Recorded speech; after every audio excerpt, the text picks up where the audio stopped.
Hello class, my name is Marquay Moore and I am a member of Group 5. My group and I will be presenting this week's mini case on Chapter 10 about a company named Costa Del Mar. Costa Del Mar manufactures polarized sunglasses. Costa was established in 1983 and quickly became popular among surfers and fishermen due to its superior sun glare protection. Their sunglasses are also popular in the sports sunglasses market and are considered good for outdoor sports, boating, and beach adventures. Today, I will be discussing question number 1. Is it more impactful for a company to designate certain purchases that tie to its mission, such as Costa does here? Or is it more effective to have a general cost without making such specific designations? I definitely feel that it is more impactful for a company to designate certain purchases that tie into their mission statement because it supports the vision, describes, and communicates the organization's purpose and its overall intention.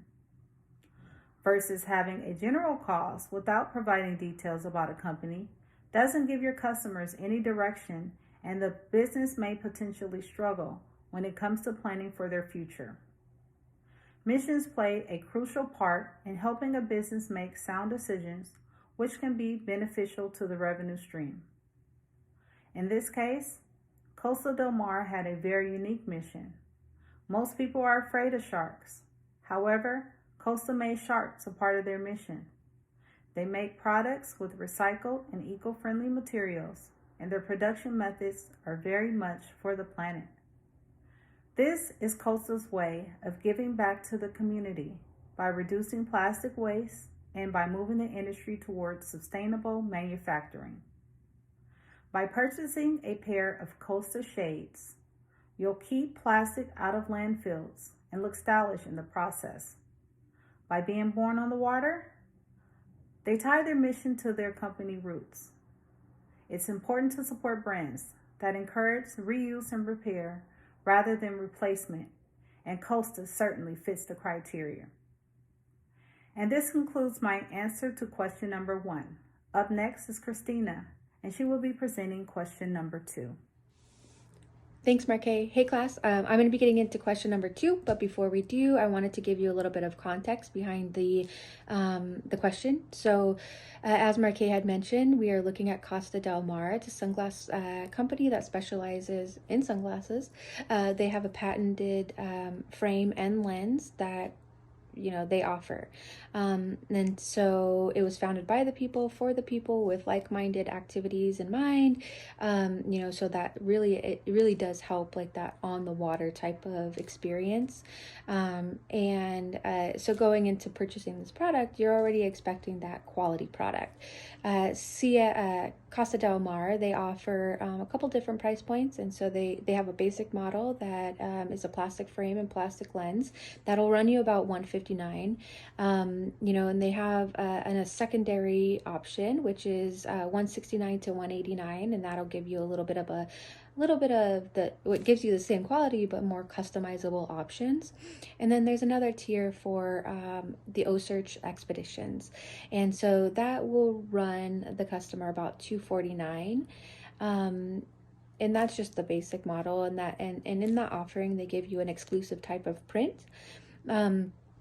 And then they have another option for upgraded features such as prescription, titanium frames, whether you want sunglasses or eyeglasses, things of that nature. So now that we have that in mind, let's get into the question. So given the pricing structure and choice options presented here, how much of the $249 selling price do you think customers assume goes to funding the O-Search expeditions? So, the chapter explains that as a customer, we measure price relative to the value of the item from the perspective of both the buyer and the seller, and that may include monetary and non-monetary value.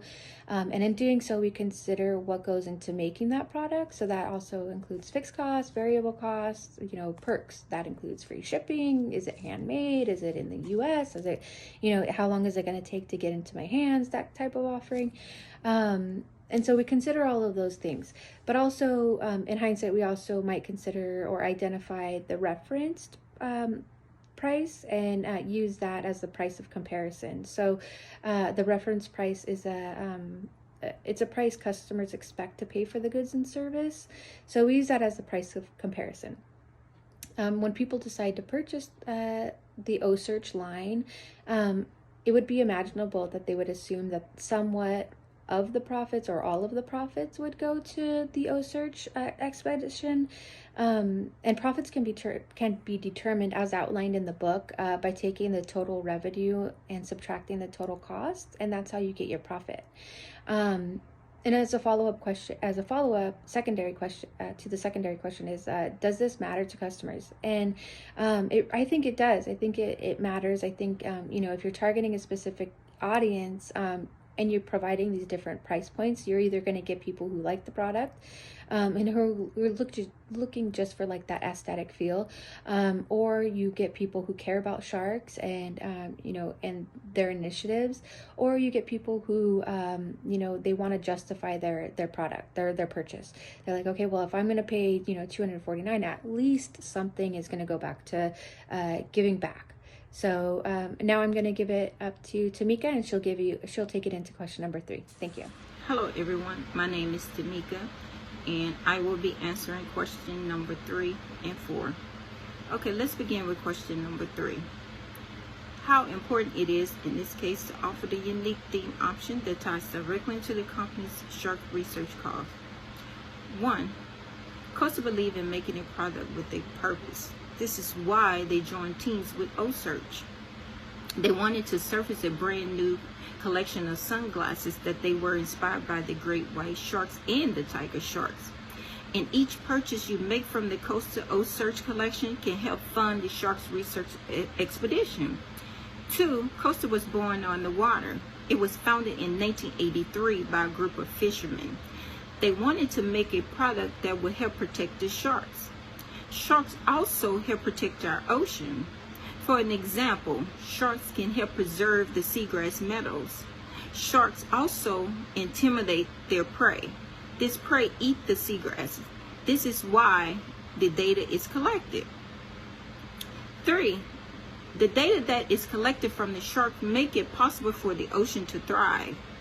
Sharks can keep the carbon dioxide from the atmosphere by supporting the seagrass meadows, stopping the overgrazing. Seagrass can absorb a vast amount of carbon dioxide, and it can store it into the plant segment, preventing the greenhouse gases from warming the climate. Another reason is sharks also can boost the economy. The growing population of the sharks' ecotourism will bring in more than $780 million within the next 20 years. The reason why Costa has a long-term partnership with O-Search is because they wanted to keep the ocean ecosystem at a balance. And the data that is collected from the sharks is one of the most fundamental data and is much needed to move the system towards abundance. Sharks are apex predators, which means that they are at the top of our food chain. Okay, I will now be moving on to question number 4. Question 4. Why do you think Costa choose not to make the O-Search Half Moon option the highest price option amongst its styles and features? Well, Costa has a mission, and their mission is to protect the sharks. They believe that the sharks were in trouble, and without the sharks, they feel that the ocean ecosystem could collapse. This is why they teamed up with O-Search. They wanted to help save our sharks and to keep our ocean healthy. And when you purchase a pair of Costa O-Search sunglasses, you are contributing to a new O-Search expedition. This is to obtain more data and to keep the ocean ecosystem intact. Thank you, Tamika.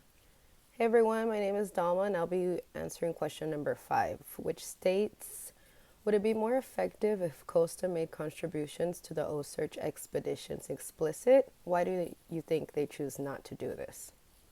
In my opinion, it would be more effective if contributions were made with every single purchase as opposed to just the bigger purchase.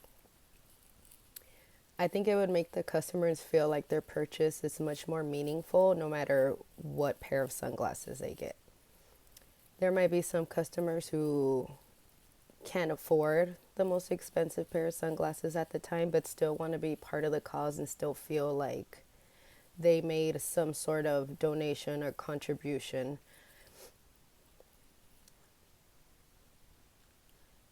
I think they chose not to do this with every purchase to perhaps motivate the customer to buy a more expensive pair of sunglasses, since that will make a donation as opposed to buying a cheaper set of sunglasses.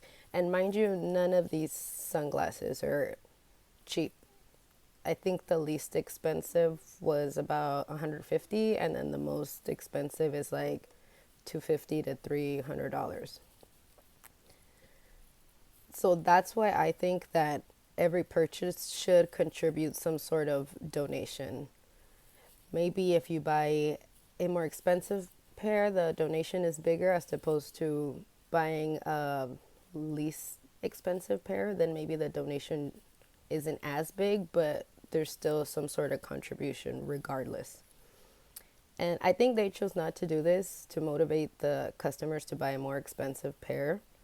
Obviously, they want to make the most profit regardless. And to them, maybe saying that there's a donation with a more expensive purchase is a motivator for customers to buy the more expensive pair. All right, well, that's it. We're wrapping it up here. Thank you so much.